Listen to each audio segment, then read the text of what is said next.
Good afternoon, Europe. Buongiorno, Italy. Buonasera, India. Distinguished panelists, ladies and gentlemen, friends, it's a real pleasure and honor for me to host this important webinar on the future trajectory of India-Italy partnership. It's delightful and extremely satisfying for me to see so many people from different time zones and geographies, including much valued friends, to gather online for this very important conversation on multifaceted relations between the two G20 economies, vibrant democracies, and civilizational states. We are live streaming this webinar on multiple platforms, Facebook Live, YouTube, and Twitter. This is for the audience. If you have difficulty in accessing it on any one platform, please move to another platform. My name is MANISH. I'm founder and CEO of India Rights Network, an emerging think tank and media publishing platform focused on international affairs. We also publish India and the World, a magazine journal that has carved a niche among the diplomatic and strategic community in India. The Global Insights India, TGII, is a research arm of our organization that focuses on issues relating to Indo-Pacific, China, Europe, and emerging powers. Our core areas of activities include IR-based research, publishing, media, and conferencing. In the past few months, we organized many well-appreciated and well-attended webinars on mapping next steps in India-Africa partnership, from G7 to G11, unscrambling the new world order, future of India-US relations under US President-elect Joe Biden. These webinars were marked by the participation of eminent speakers and independent, unfettered discussions. We hope that our webinar on India-Italy relations will raise the bar and be equally successful. At this stage, let me introduce briefly our outstanding speakers we have on the panel today. To begin with, I would like to welcome the suave and dynamic Italian ambassador to India, His Excellency Vincenzo Di Luca, who is a keynote speaker for the evening. Sandeep Chakravarti, Joint Secretary West Europe in Ministry of External Affairs. Ambassador Anil Wadhwa, India's former ambassador to Italy, Poland, Thailand, and Oman, and former Secretary East in MEA. Stefania Benaglia, who is with different think tanks. I will read out their bios in greater detail when I ask them to speak. Stefano Pelle, marketing guru, an Indophile, and better known for Ferrero chocolates in India. Now, let me briefly unpack key issues we'll be focusing in this webinar in the next 75 minutes or so. Ladies and gentlemen, the ongoing transformation of India-Italy relations is the unfolding diplomatic story of our time. Not too long ago, the Marines issue cast its long and dark shadow over the India-Italy relations. Thankfully, serious and sincere diplomacy by both countries in the last 2 years or so have moved the relationship on a new forward-looking trajectory. This was epitomized and crystallized in the November 6, 2020 Digital Summit between Prime Minister Narendra Modi and Italian counterpart Giuseppe Conte. The summit culminated in an ambitious, action-driven agenda to diversify and deepen this mutually empowering partnership in strategic and economic realms. The two countries signaled their ambition to raise the bar for this partnership by signing 15 agreements in areas ranging from trade and investment to high-tech and renewable energy, culture, and conservation. The 2020-24 action plan adopted at the summit charts the road ahead, but will take sustained efforts and commitment by both countries to keep the relationship in high gear. The summit also saw a strategic alignment between the two countries. What we now see is a new energy and synergy in bilateral relations. Above all, the India growth story and Italy's economic ambitions are intertwining, opening new avenues for cooperation between the two countries. Ladies and gentlemen, friends, any diplomatic relationship to be long-lasting and successful has to be underpinned by mutual respect and the desire to stimulate each other's growth and fructify each other's potential. Against this backdrop, the overarching focus of today's webinar is to explore new ideas and initiatives that can extend the arc of prosperity and well-being of the two kindred democracies who are now determined to make up for all the lost time and take this mutually enriching partnership to the new heights.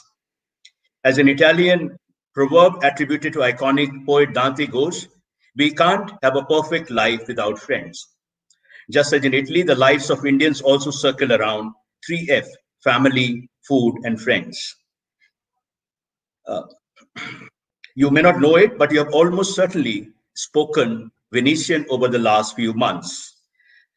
Any discussion of the current coronavirus health crisis inevitably circles around to quarantine, which is derived from the Venetian term quarantena, or 40 days.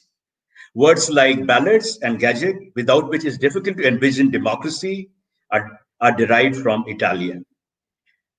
Friends, Italy is known in India and elsewhere for pizza, pasta, espresso, gelato, and wine, but cultural affinities and strategic convergence between our two countries go much deeper. And this is what our speakers will be exploring and illuminating.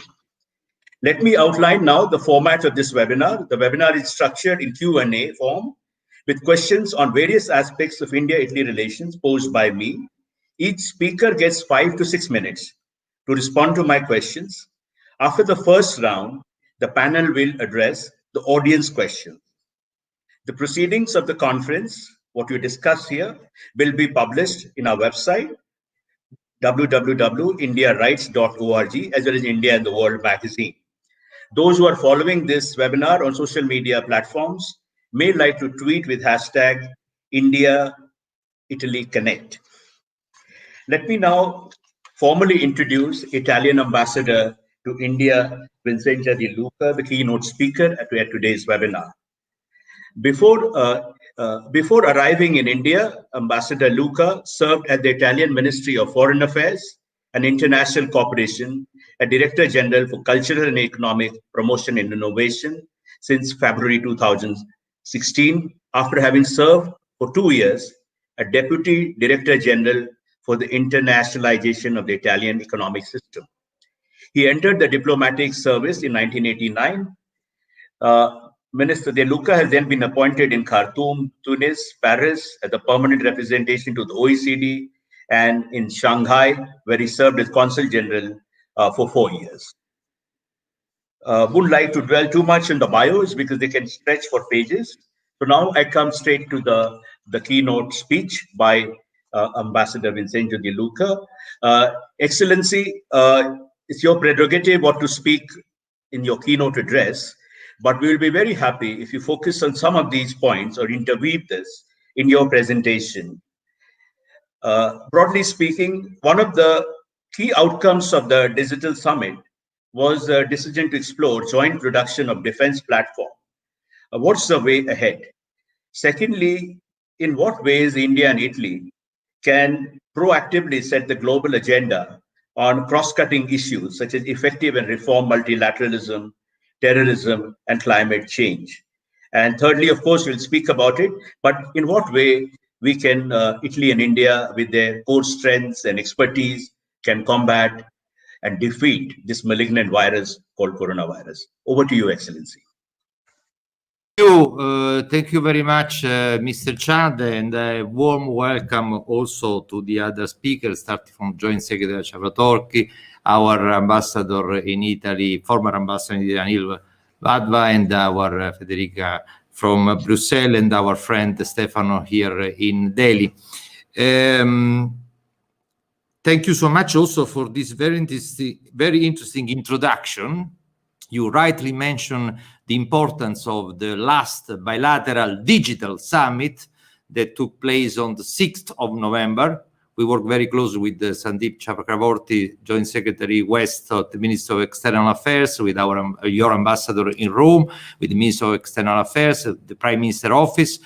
Somebody in the Indian press say this was a landmark summit. I don't know if it was a landmark summit. Certainly very rich in content, in deliverable, in outcome, and now in follow-up. So it's really has been a successful summit. We work always in digital modality all the period before the summit, and this also proves that we can work also in this COVID period using this modality. But coming to your question, certainly the defense sector was one of the important chapter of a new partnership between Italy and India, and the two prime ministers shared the commitment in strengthening this relation in the defense sector.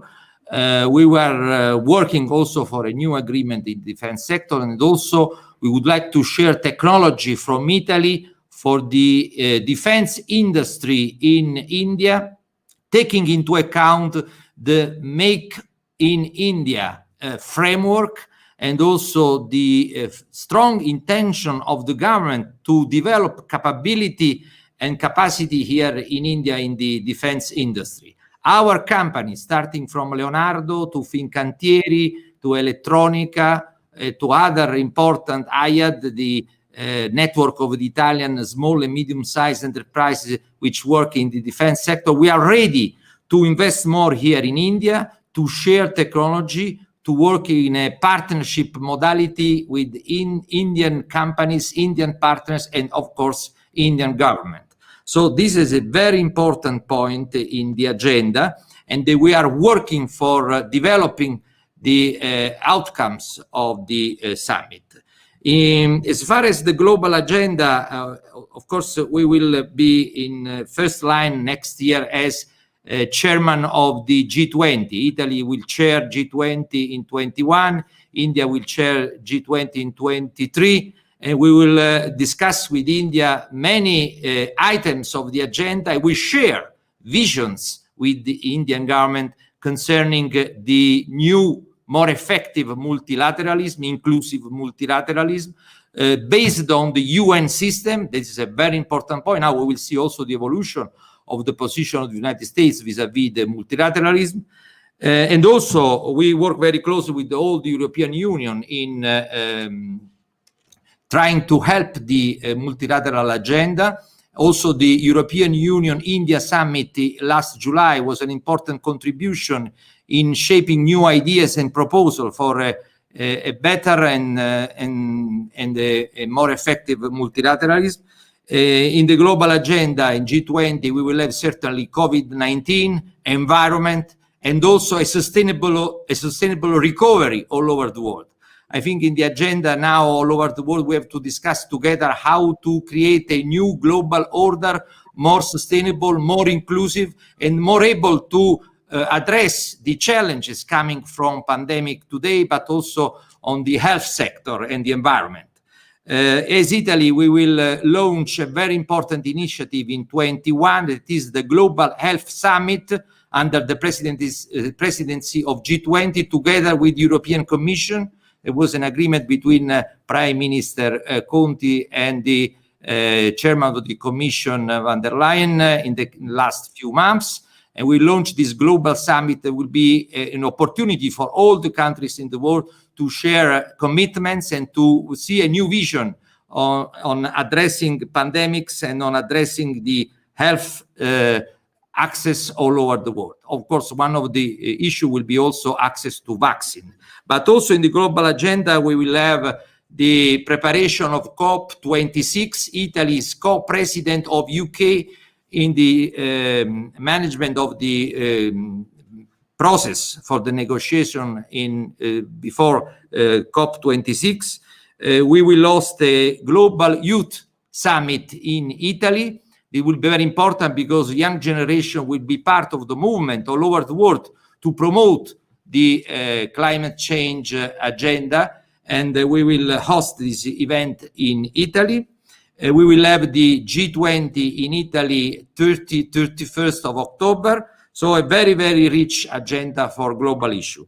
COVID, we have started a strong collaboration with the Indian government since the early phase of COVID, because we had also some case of Italians here. We worked for a collaboration between Indian hospital and Italian hospital. We organized also a webinar in July to identify joint research programs on genome, on treatment, and other issues related to COVID-19. So this will be also an issue that will link more and more our two countries. For the time being, I stop here. All right. Thanks, Excellency. Thanks for very pithy but pointed remarks on the way ahead for India-Italy relations. I just wanted to ask you one brief question before we move ahead, which is that, as you said, Italy will co-chair COP26. Is there a sense of relief in Italy and Europe that, there is a change of guard in Washington, that you have you'll have a president who is more responsive towards climate change issues, and probably will see greater cooperation across the board on the issue of climate change, including between India and Italy? Thank you for this question. Of course, we will hope that also US can join the process starting in Paris. We will see the new administration lines in the coming months. Certainly for Italy and Europe, climate change is one of the first challenges in the world, and we will give our contribution. Europe was the first area where we established very ambitious targets for fighting climate change. Since many years ago, we started to establish some targets for Europe for 2020, and in a way or another, all the countries are trying to implement that agenda. And as Europe will give a very important, relevant contribution to the climate change process. We hope that also US can join this process, and India is very, very active. I have to underline the importance of the policy and the attitude of the Indian government since Paris 2015, and also in the present negotiations. Thank you. Thank you so much. We now move on to Ambassador Anil Wadhwa. Ambassador Wadhwa, how can Italy involve itself deeper in the India growth story, the kind of economic? This summit, for example, charted out a diverse spectrum of areas in which India and Italy can work together. Also, I would like you to focus briefly on, maybe we can take this later, is that on the strategic side also, India-Italy relations are deepening, and this particular summit explicitly identifies Indo-Pacific as an important area of cooperation between India and Italy. Over to you, sir. Well, thank you very much, Manish. I'd like to stress first and foremost that Italian companies have to take into account the recent steps that have been taken by India to make it an attractive global hub for manufacturing. So as we all know, the government here in India has reduced corporate tax rate to 25%. And after that, we've had the rollout of the production-linked incentive and also the phased manufacturing plan. So what happened with the production-linked incentive schemes? Those had already been rolled out for electronics and for active pharmaceutical ingredients earlier. But on 10th of November, the Indian government has also approved another package that extends the production-linked incentive scheme to 10 more sectors. And this scheme would encourage design-led manufacturing and also ensure benefits flow to the micro, small, and medium enterprises. So overall, the government has actually identified about 24 focus sectors as part of its manufacturing push under the PLI and PMP schemes. Now, Italy already has a route, I believe, will give an added impetus to the economic relations between the two countries. Second, India, Australia, and Japan are also working on diversification of supply chains in the Indo-Pacific region in order to reduce dependencies. And I think there Italy can be a very valuable partner for India.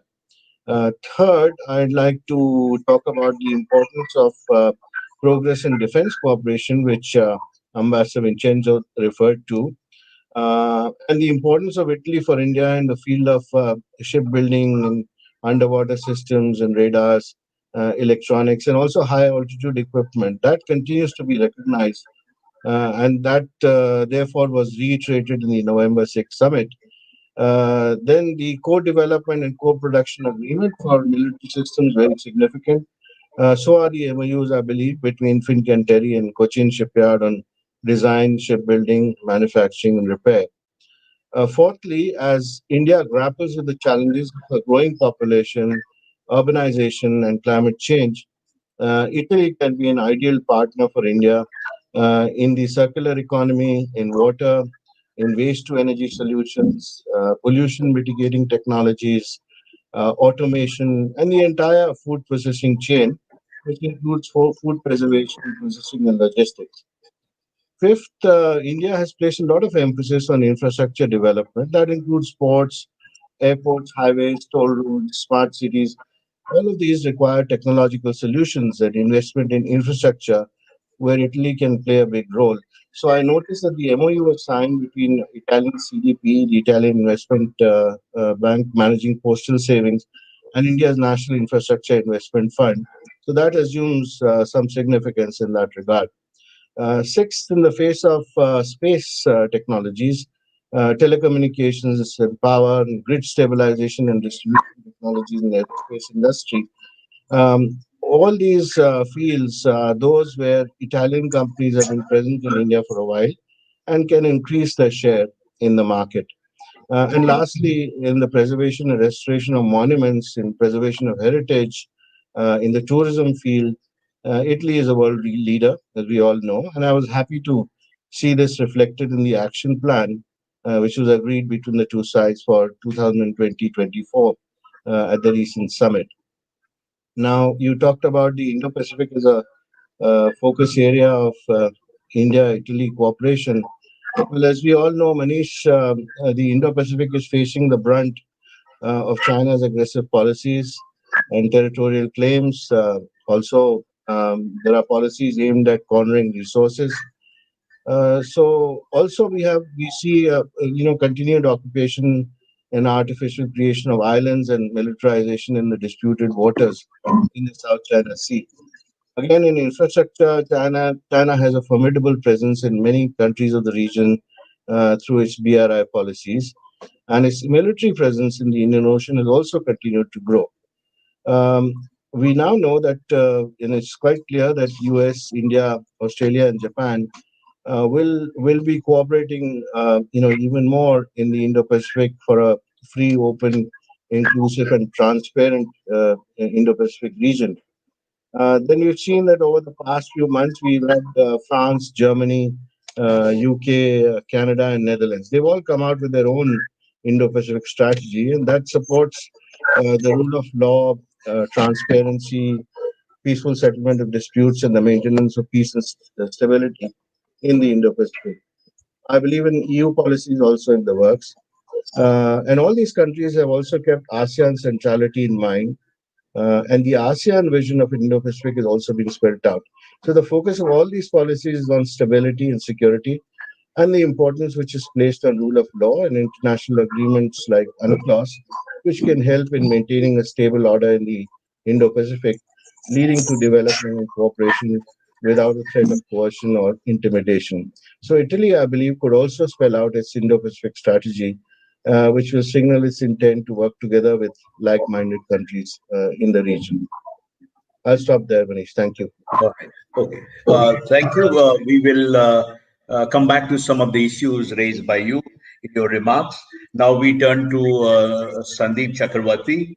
Sandeep Chakravarti, Joint Secretary in charge of West Europe in India's Ministry of External Affairs.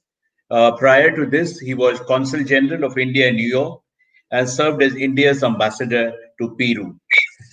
He has served in India's missions in Madrid, Bogota, and Dhaka. Uh, Turning to Sandeep now, Sandeep, the last few months have seen a major upswing in India's this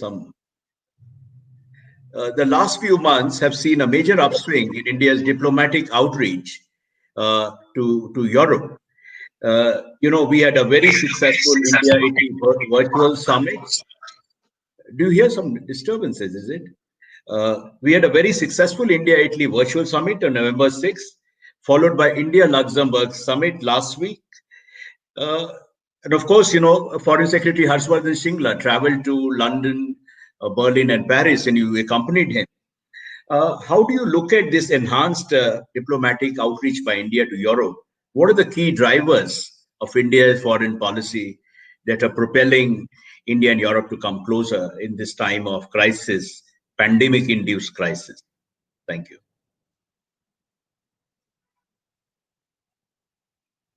Can't hear you.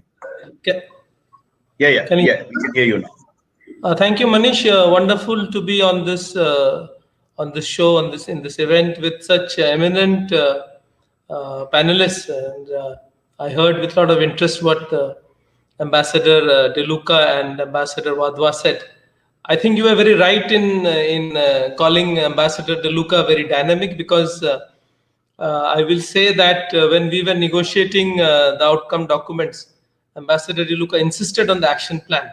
And perhaps I can be candid in saying that I was not, I didn't want too many documents, but he insisted, and I think he had his last word. And I'm happy that he had his last word, that we have an action plan based on 4 pillars. So I think your characterization of Ambassador De Luca is very correct. He is very business and economic cooperation oriented. And I think that got reflected in some of the outcomes of the summit. I will go back to your question, and then maybe later on discuss a little bit on and also maybe respond to some of the things that Ambassador De Luca and Ambassador Wadhwa mentioned. Now that you say, we have been analyzing, our engagement with Europe, and yesterday, External Affairs Minister was in a panel discussion in an event organized by Carnegie India and Institut Montaigne of France. And he remarked that Prime Minister has traveled to Europe 16 times in the last 6 years. And you rightly mentioned that 4 of the 6 virtual summits during COVID times has been with Europe, and 3 with European countries, member states of EU, and 1 with EU. And External Affairs Minister himself has spoken to 19 of his EU counterparts. So out of 27 counterparts, he has spoken, or virtual meetings with 19. So I think this is ample proof that India's engagement with Europe, particularly during these times, has grown, has increased, and we could look at some of the reasons. I'm not exhaustive when I'm listing the reasons. One is, of course, the cooperation that happened between India and the European countries during COVID. Some of the European countries, particularly Italy and Spain, were the first countries to be afflicted by COVID, and India reached out to them, and we learned from their experience. And India supplied a lot of pharmaceutical drugs to Europe during this time, although they were in scarce supply. I think that was one of the reasons for the bonding that we see as of now. Then also PPE, as we ramped up our production of PPE, we supplied PPE to a lot of European countries. Secondly, we also got support and cooperation from some European countries, France and Germany, and generally the interaction with Europe was much more during COVID times. Secondly, I think there is a process of rediscovery, re-engagement that has been happening. It's not new.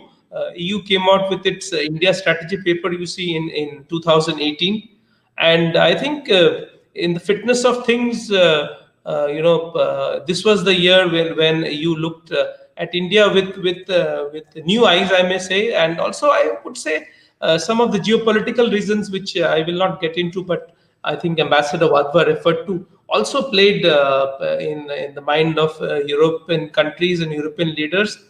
And I think the in a way the pinnacle was the India-EU summit, which came out with a very ambitious action plan and a joint statement, and laid out the roadmap for cooperation between India and Europe, EU as an entity, and also European member states. We also on our own devised our European strategy. We have developed a strategy paper. We shared it with stakeholders within the system. It's not a public document, but we did develop our strategy, and I think there is a lot of commonality between our strategy and the European strategy, and we have identified certain pillars of cooperation. Of course, climate change is one, investment is another, trade, intensifying our trade relations, then green energy, renewables. There are many such pillars where we will be working closely with EU partners. And I think a very good example of how you will work with the EU partners was the India-Italy summit. And although it was a digital or virtual summit, if you see the outcomes, we were able to work on at least 15 agreements which were signed prior to the summit, and many more are in the works. And it was in all respects a normal physical summit, only that the leaders didn't meet physically. So great outcome oriented summit, and a lot of follow up that needs to take place. So I think if you look at partners globally, there is a lot of similarity between what EU conveys and portrays and is, and what India is. For instance, our values, our democratic principles. The two, yesterday the Portuguese foreign minister was saying, the two large democratic spaces in the world are the EU and India, and it's 1.3 plus 400 million, so 1.7 billion people in two large democratic spaces with similar outlooks and viewpoints towards the world, towards major issues that face the world, which is climate change, on terrorism, and on the pandemic. There has been cooperation. And as Ambassador Wadhwa mentioned, also EU is looking at the Indo-Pacific. We find mention about the Indo-Pacific in the joint statement with Italy. Germany came out with its guidelines. France has its strategy. And we all yesterday, I think, the policy exchange, which is in UK, which has Indo-Pacific Commission, which will feed into the government's Indo-Pacific strategy, came out with its British tilt towards the Indo-Pacific. So many European countries are looking at the Indo-Pacific, and there I think there is coincidence on what we consider to be our principles of engagement in the Indo-Pacific. So all in all, I think a lot of activity in the Indo-Europe corridor has taken place, and I see that it will take place much more in the coming months and years. Thank you, Sandeep, for that very eloquent future-looking view. May I also ask you a brief question looking ahead? Can we expect more virtual summits in the next few weeks, if I may ask? You see, I wish that we have physical summits. I wish that coronavirus goes away. And I wish we don't have virtual summits. I wish we have physical summits where our leaders meet. I think so. I am not very happy in answering your question, because I think it's not a very fond wish. But if the pandemic doesn't go away, then I'm sure we will have. And I'm not. I have some virtual summits in the pipeline, and I'm not privy to. I'm not. I think at the liberty to reveal them. But you will, of course. If the pandemic remains, I am sure you will find more virtual summits happening, and we are already in discussion with some countries. We are all in agreement that we should have physical summit, but that time alone will decide. We now move on to the only lady in this panel, Stefania Benaglia. She's joining from Brussels. Stefania is associate researcher at the Center for European Policy Studies.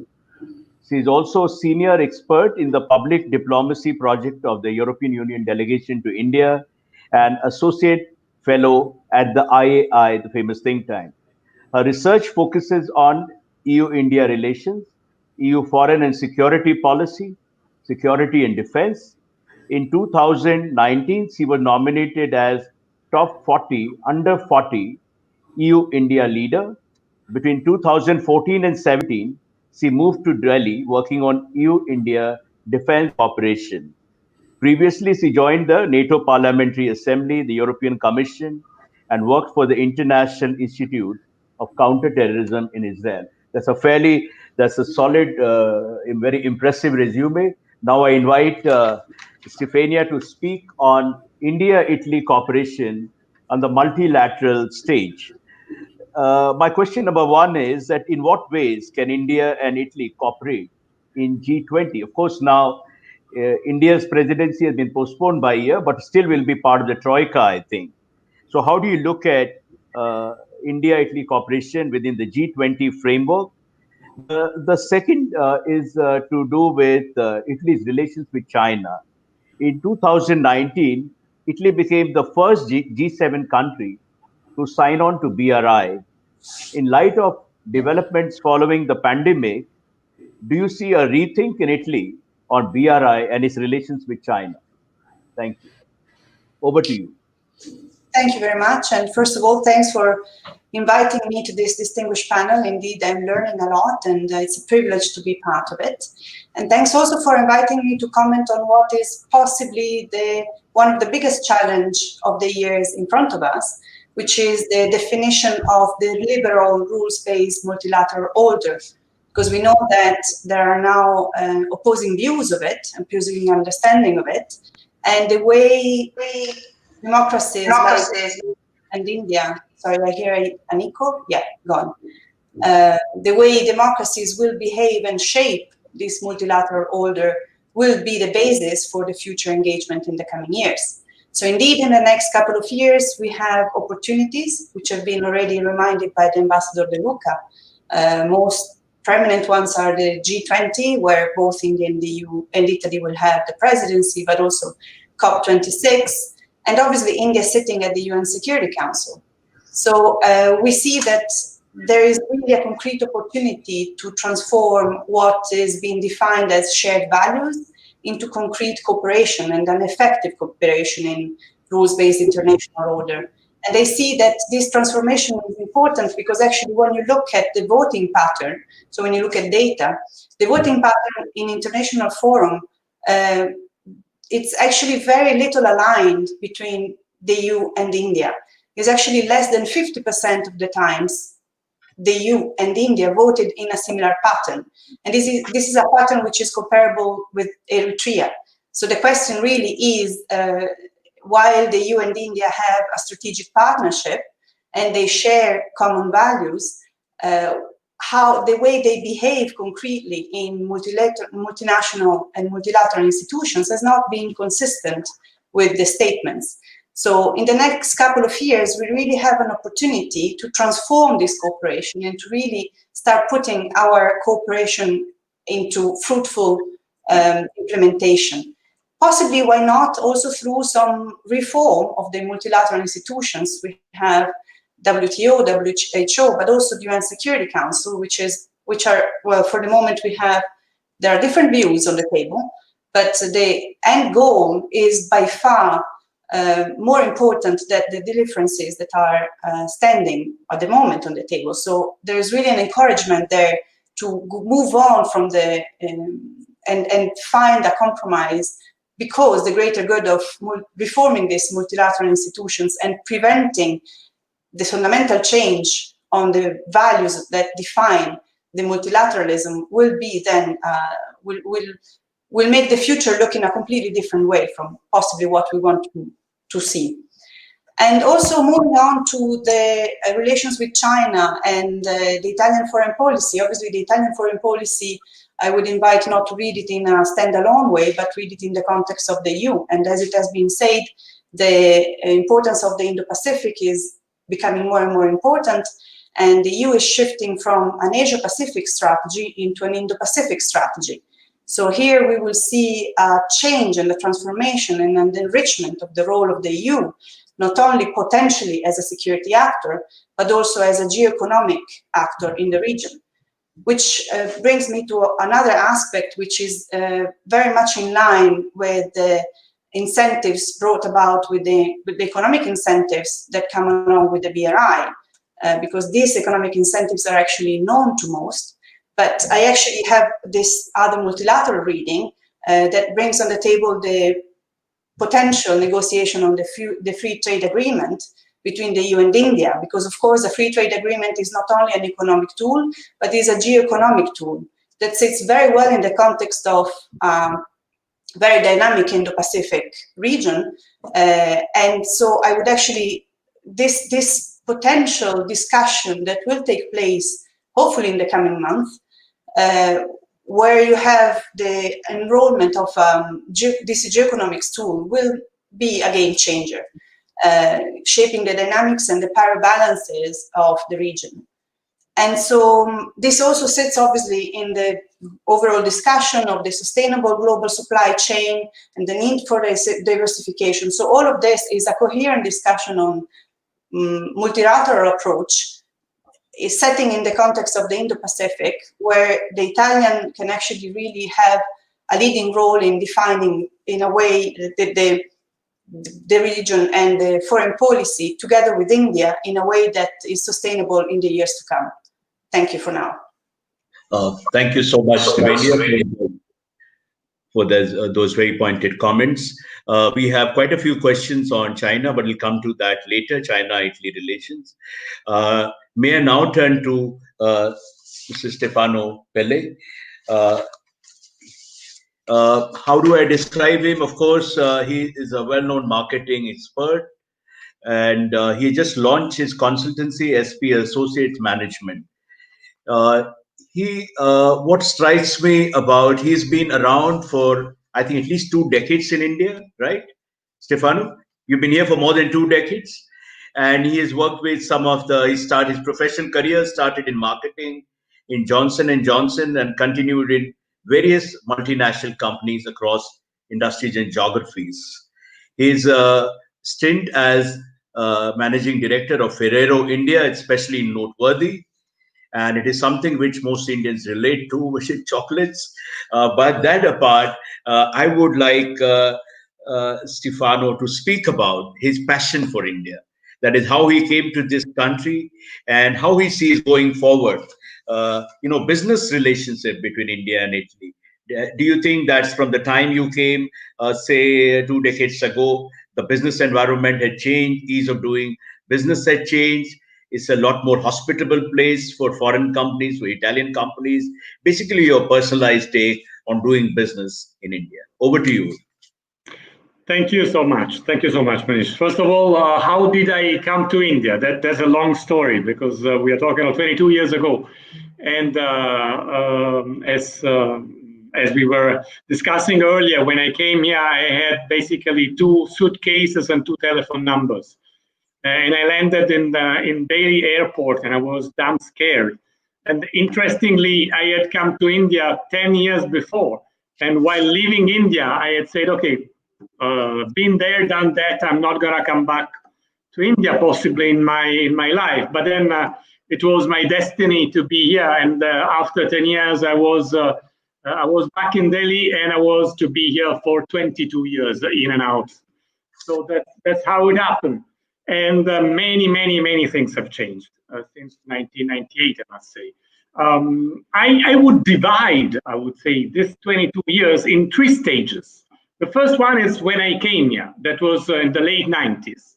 And each of these 3 stages, I would quote some parameters, like, for instance, the infrastructure, the red tape, the environmental sensitivity, the ease of doing business, and how the world used to see India earlier and how the world sees India today.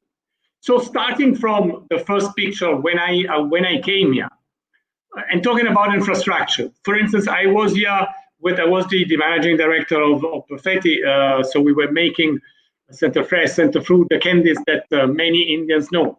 And the interesting thing was that our first office wasn't a factory. It was like 20 kilometers beyond Gurgaon. And that highway used to be sort of a highway till a few kilometers before Gurgaon. And after that, it was a 2-lane road that was always full of tracks. And most of the time, the tracks were also ulta because there were some accidents. And so people had to go around and would take forever to reach the factory. And for instance, another interesting fact of the late 90s was that once again, our office was on the factory, so they were expanding this factory, and they would uproot every time the cable. So we had to run the business with a mobile telephone line. These were the 90s. Then talking about red tape, there was the license Raj that we all know, but it was also what we used to call the inspector Raj, where these bureaucrats would come to companies, particularly foreign companies, trying to round up their salary, I would say. Environmental sensitivity was extremely low at that moment. Ease of doing business, let's not talk about that. In the late 90s, it was very, very difficult, I must say.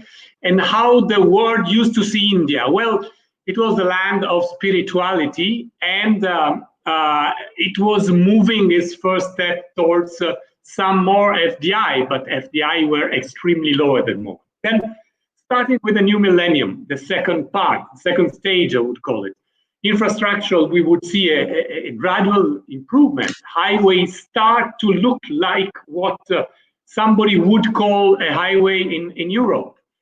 And of course, there was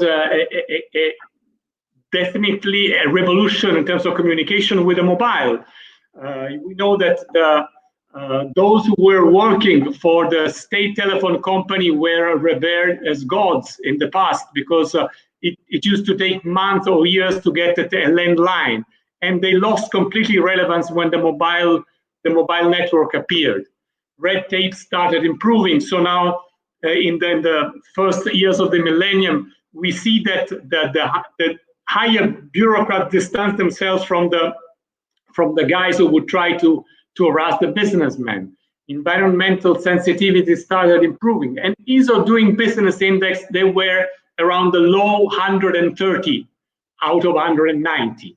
And how would the world see India? Well, at that moment, the term BRIC started appearing, and so India was seen as a potential BRIC. We know that BRIC stands for Brazil, Russia, India, and China. Then let's come to the recent year. And once again, look at the parameter, infrastructure. Well, for instance, in April 20, we know that the government committed to build 15 lakh crores of roads, of which 5 lakh crores of highways. That means 65,000 kilometers by 2022. If this happens, infrastructure will certainly improve drastically. In terms of communication, we have got to almost 600 million people in terms of internet penetration. So something completely different vis-a-vis 20 years ago. Red tape, there is a strong effort now to reduce the red tape, no doubt. And this is part of the effort to show India as an investment-friendly country. And then environmental sensitivity. This is interesting because for many, many years, nothing happened. During the last 6-7 years, for instance, let's look at the automotive, which is one of the fields where I work here. The automotive went, in terms of pollution standard, from BS3 to BS6 in the span of 6 years. And this shows what a strong effort is being put behind towards a better environmental sensitivity. Ease of doing business is the history that, it's the story that everybody knows, the fact of gaining over 60 position in the span of a few years, and now India being around 63 in the ease of doing business index, where it was 130, we saw just like more than 10 years ago. And then how the world sees India today? Well, I would say definitely one of the fastest growing economies with a large potential. So that's how I see also India as a person who's been here doing business for the last 20 years. Thank you for that personalized take on the joys and the agony of doing business in India.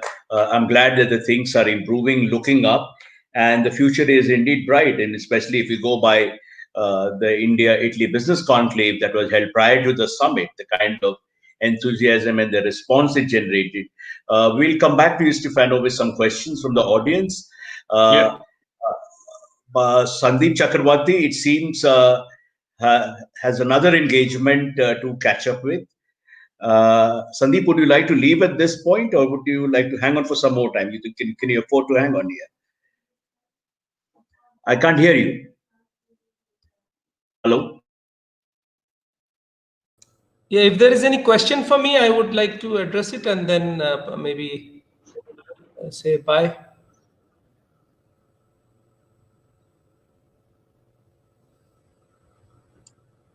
Manish, you are muted now. You are muted, Manish.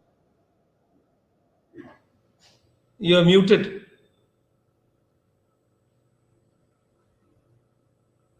Manish, you are muted. No, we can't hear you.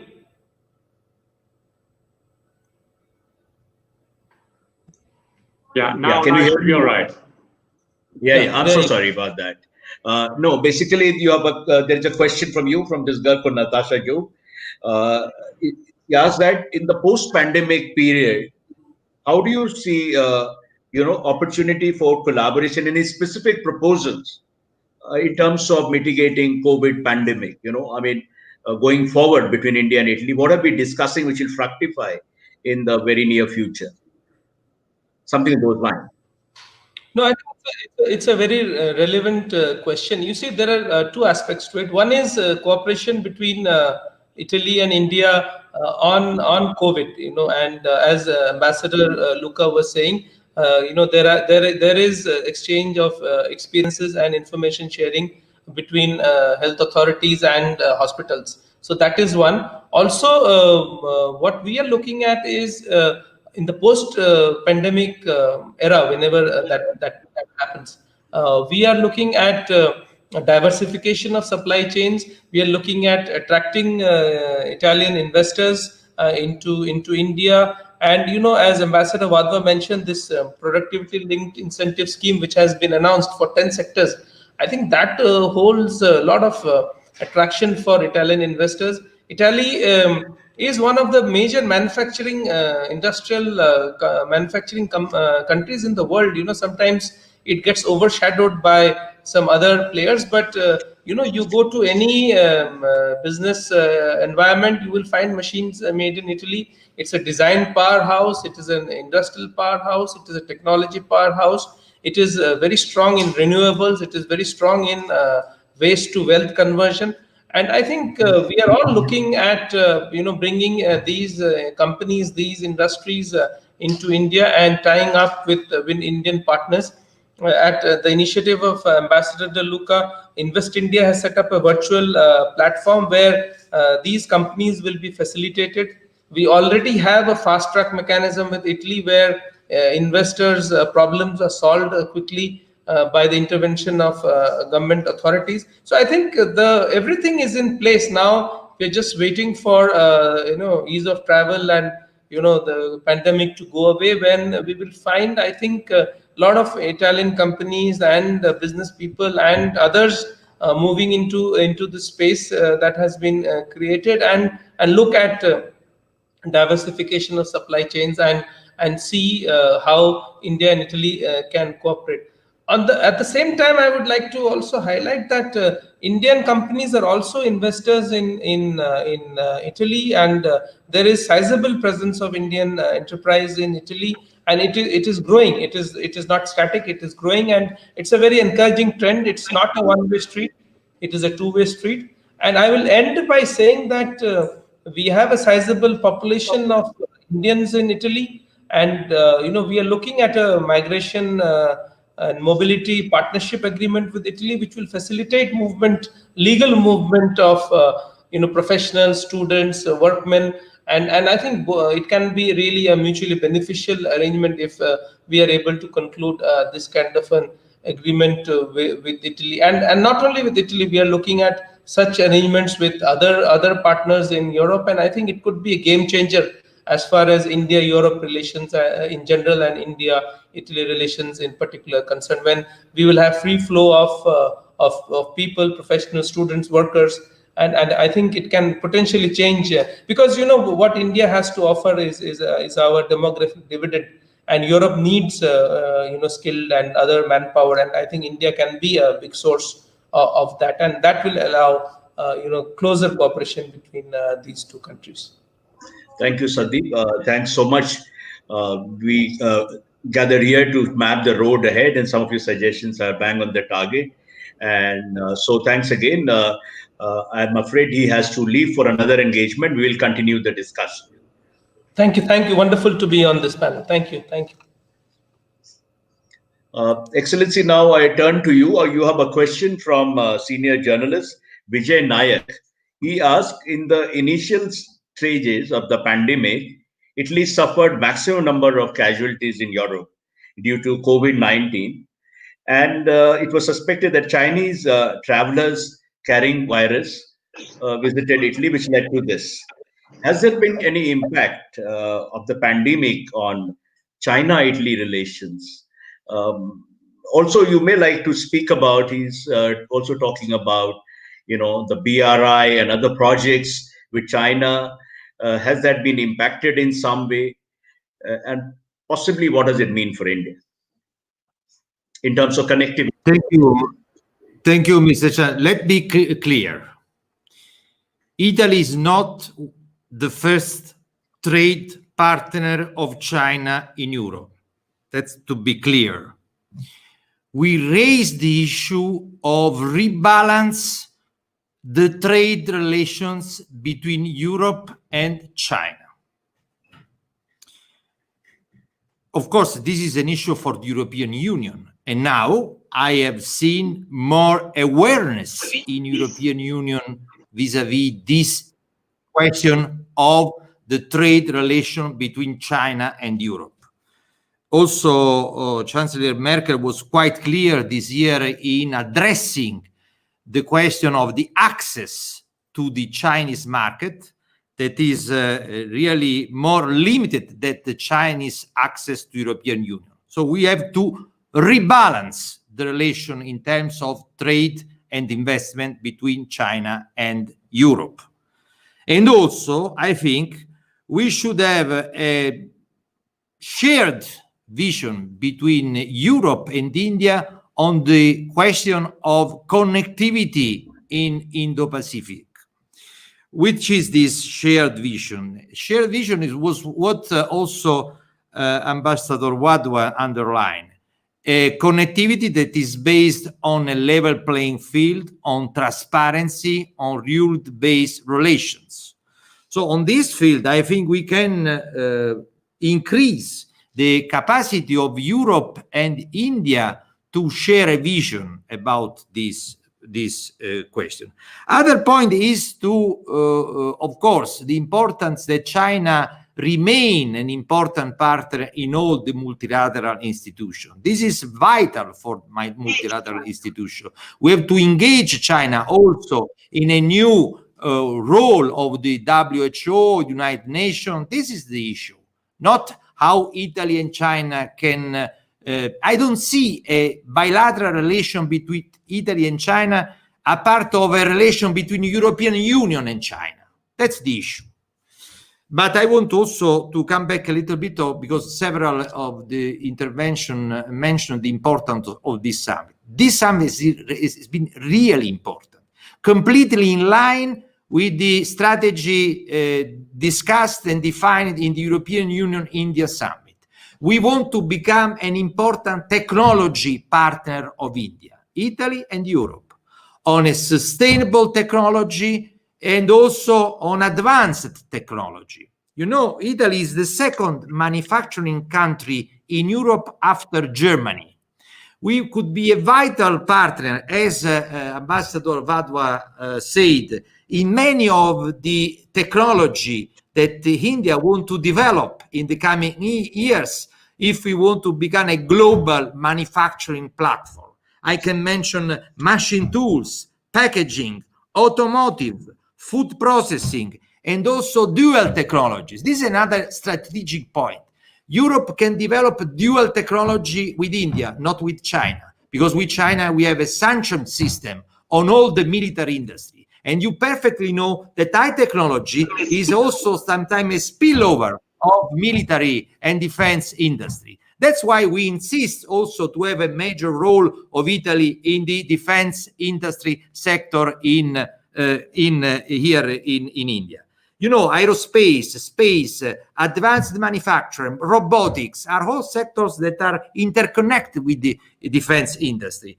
And you know, in Italy, we have one of the most important aerospace industry in Europe. I can tell you that 60% of the International Space Station, the dome of the International Space Station is made in Italy, Leonardo Aerospace. So I think there is a big potential, because if we want to diversify, as Stefania said, the global value chain, we have to define strategic agreements between European Union and India, a strategic partnership between European companies and Indian companies. That is the way also for India to have more support in the strategy of becoming a global manufacturing country. And also in the sustainable or the energy transition, we can share experience and know-how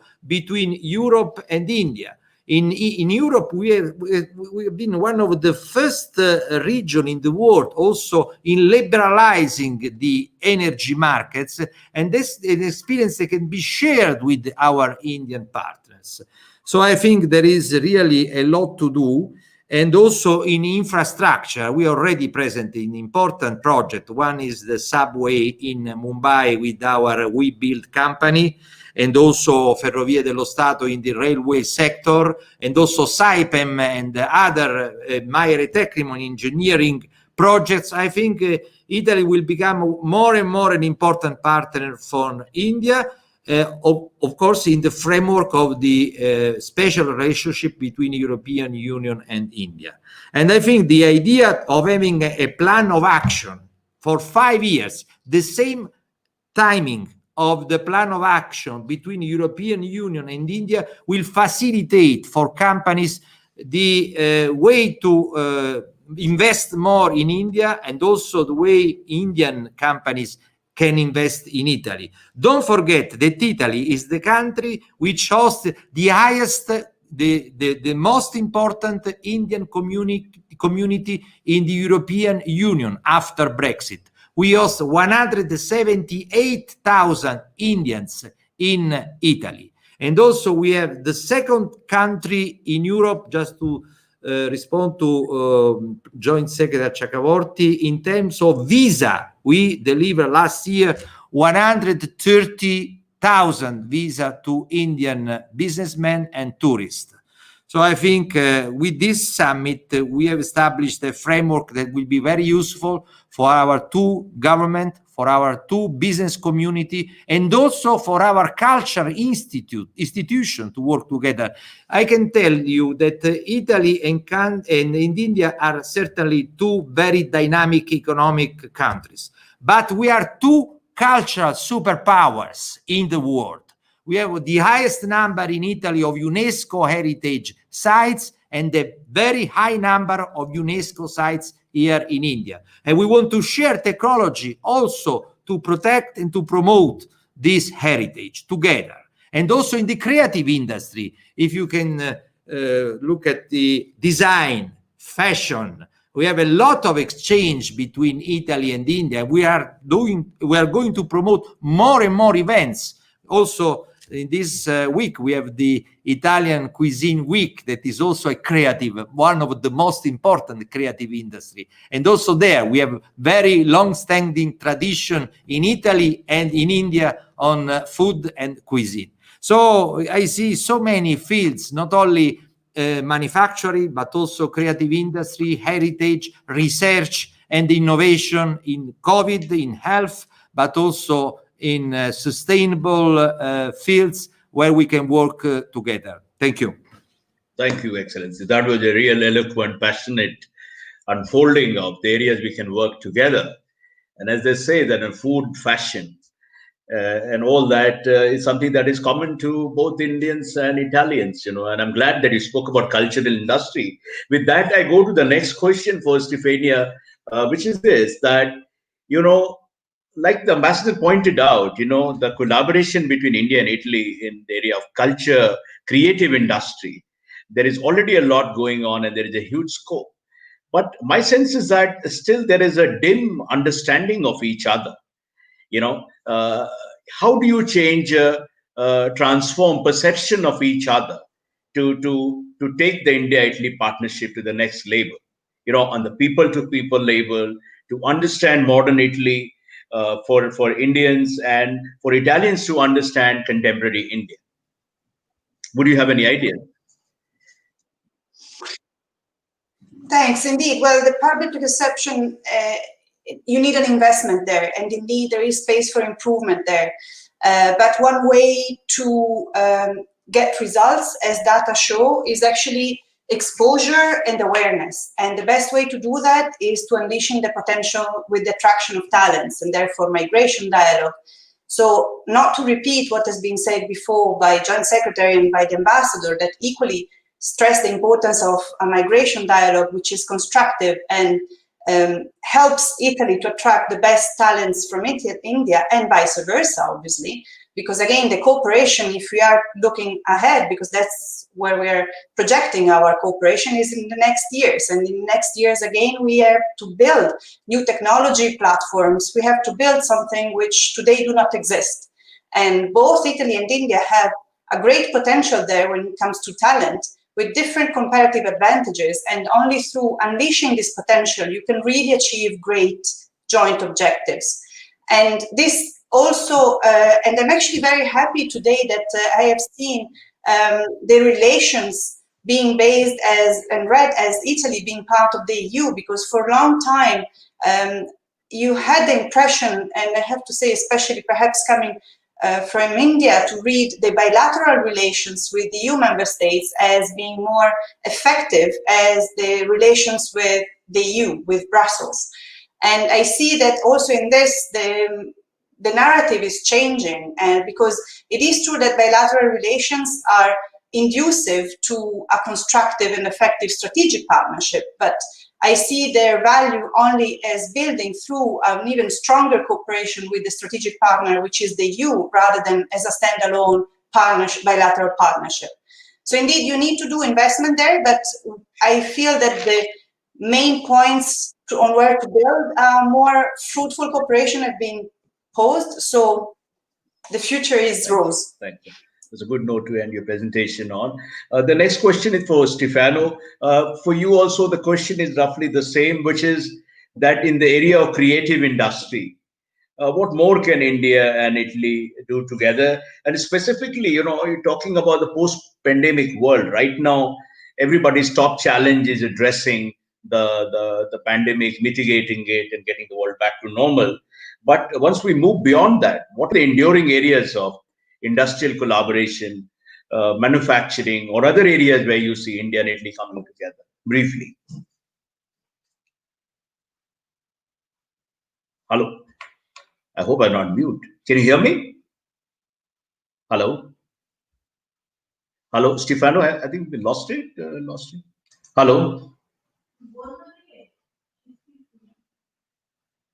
No, he's not there. Hello, can you hear me, Stefano? What's happening? No. I think the frame is frozen. Yeah. No, it's okay now. Yeah, yes, now it's gone back. Manish, I couldn't hear the whole question. I just heard the beginning. Then going forward, how do you envisage new opportunities for business partnership with Indian and Italian companies? And also, you know, you are a marketing man, you know, I mean, what can one do by marketing each other more smartly, our culture, our attractions, the tourism potential? How can we make each other more vivid? Right, and right. a more attractive destination for each other? You know? Well, for instance, you mentioned tourism. Also, Ambassador De Luca, I think, had mentioned tourism. Italy is one of the most visited countries in the world. We know India has a lot of heritage, but the way it is exploited, it's practically zero, in the sense that it could be used much better. I remember once I had gone to Amsterdam to see an exhibition of 9 paintings, and there was a queue that was like half an hour outside the museum just to take a look at 9 paintings. And it was so much well advertised and everywhere around Amsterdam that you would really like to go there and visit. Whereas, I mean, with such huge heritage that we have here in India, not much is really done in order to try and develop even more the tourism and the tourism opportunities that we have here in India. What else can be done together? Well, the Ambassador De Luca also talked about the machinery that we make, you mentioned, that we make in Italy. I remember that even in my previous companies, we used to buy a lot of machinery still from Italy because they were not available here, and there was not the know-how of how to produce them. That is an area where there could be certainly a huge cooperation between Italy and India. Food, well, I've worked in food for so many years, and well, we know that both Italian and Indians have a special bento's food, particularly mithai, particularly sweet. And in that, of course, I think I've given a good contribution over the years, both with Perfetti, with the gums, and then with Ferrero with the chocolate. But there is a lot of technology in food processing in Italy that could be used also here in India. We know that a big part of the produce of India goes wasted because of storage issues, because of a lot of other issues. So quite a bit of work could be done together also in that part. Not to talk about, of course, fashion, design, creativity, and all the other things that Italy can definitely, where Italy can help, and to some extent where India is also showing a good progresses during the last few years. Thank you so much for that, charting the way ahead. There's a question for you, Ambassador Wadhwa, which is this, that how will RCEP, I'm not able to figure out exactly what it means, but how will RCEP affect Italy, India, and EU relations? Do you see any link? Yeah, go ahead. This is Yes, by... Manish, I think that's a good question.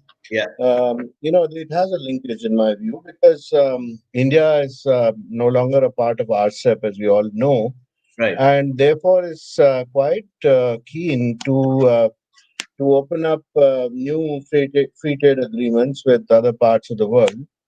In the East, of course, there is an ongoing pending free trade agreement with Australia, which is being talked about right now. But then we also have a free trade agreement which is pending with the European Union, which has not fructified. So that's one very prominent area to work on. There's also a free trade agreement with the Gulf and as well as with Africa, and of course the United States. So I think given the fact that India is not in RCEP, would be an added incentive for the Indian industry and the Indian government to work for other free trade agreements. So I would say that opens up quite a bit of possibilities, and the EU-India free trade agreement must be pursued quite arduously in the future. Thanks so much, Ambassador. That brings me to the fate of the EU-India broad-based free trade agreement that has been under discussion and negotiation for many years. Where do you see this going forward? As a heavyweight in European Union, as an important power pole in the EU, what role can Italy play in pushing forward in expediting this process? I think that also after the signature of this RCEP that changed a little bit the scenario in the world, because they have a market of that represent more than 30% of the global GDP, and also quite integrated, will be more and more integrated value chain in the area. I think India is also will be more interested in let's say accelerating the dialogue with the European Union for a free trade and investment agreement. This was also one of the deliverables of the summit to let's say support this new possible negotiation. But of course, it depends also on the different positions that are today on the tables. And we will see in the coming weeks and months. Of course, as Italy, we will follow very closely this issue, because we are one of the most important exporter country here in India. We'll also have import from India. we are more and more integrated with the perspective of the Indian growth in the coming years. But I repeat, it's not easy now to predict what could happen in the coming weeks. I see a sort of window of opportunities, but we will see how this window of opportunities on both sides will be exploited. But I think it's time to really start to discuss more seriously and also with more determination this issue. But I have read also in the press here in India this as a consequence of the RCEP also more attention, at least from India to Europe.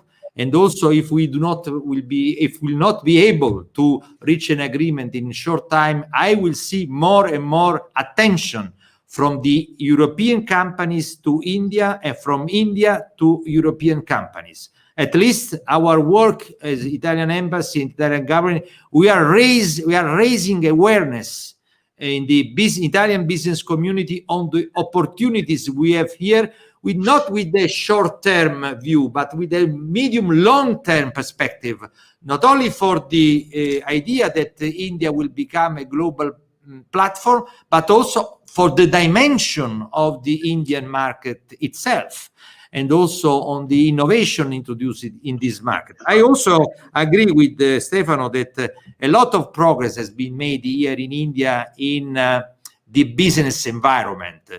Doing business is a certification of this progress, but I will see also the relationship, for example, that we have with Invest India, that is the investment promotion agency of the government, are really unique. We have, for the first time, promoted a digital platform for having matchmaking between Italian and the Indian companies, between Italian business community and Indian partners and authorities.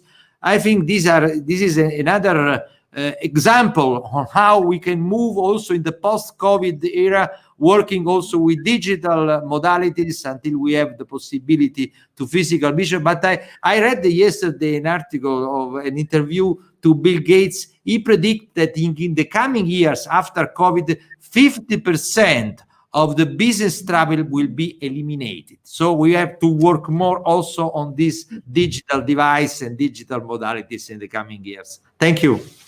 Thank you. One last question, probably last couple of questions.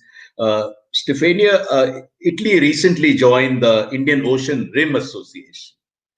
What kind of cooperation do you envisage between India and Italy in the Indian Ocean and the Mediterranean, briefly?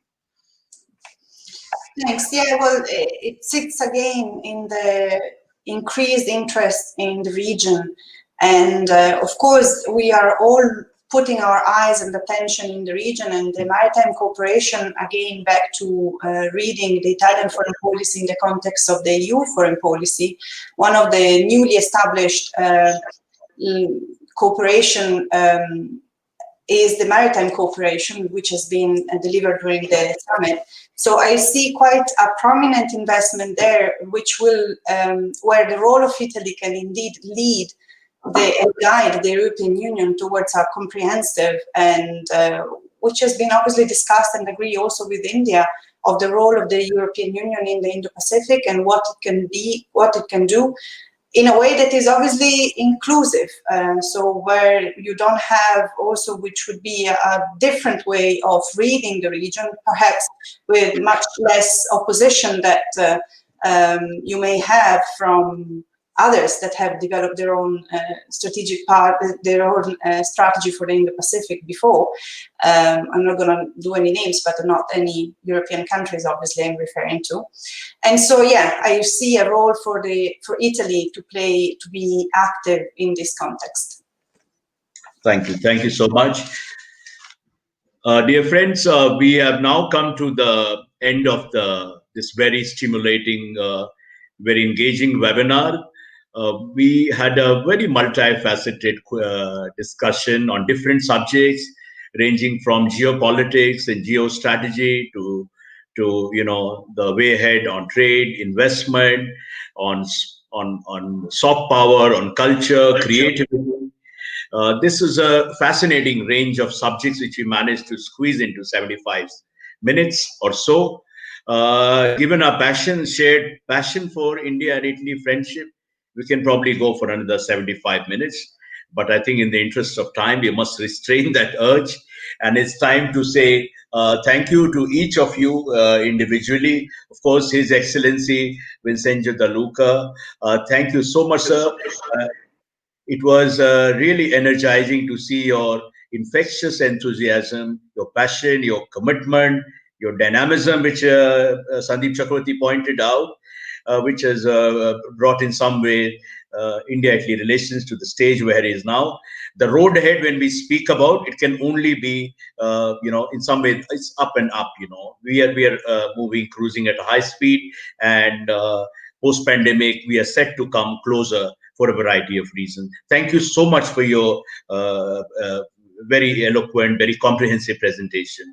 Ambassador Anil Wadhwa, as usual, very lucid, very insightful, especially on geostrategic issues. Indo-Pacific, which earlier probably would have been an area of contention, has now emerged as an important area of cooperation. And I think this will further give, this will enhance the strategic convergence. Stefania spoke about a range of issues and subjects on the strategy plane, and also about transforming each other's perceptions. All your points are well taken, and we will, of course, when we publish the proceedings, we'll get back to all of you again. Stefano, thanks very much for bringing that very personalized take on your experience of doing business in India and your enthusiasm about the future of this very vibrant and dynamic relationship.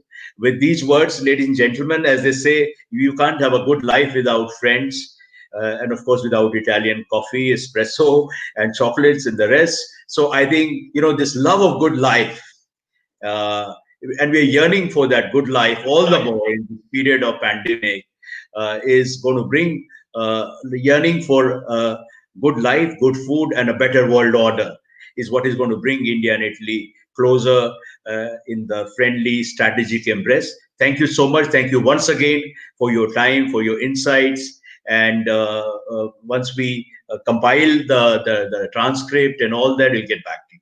Thank you once again. Ciao. Thank you. Bye. Bye. Thank you.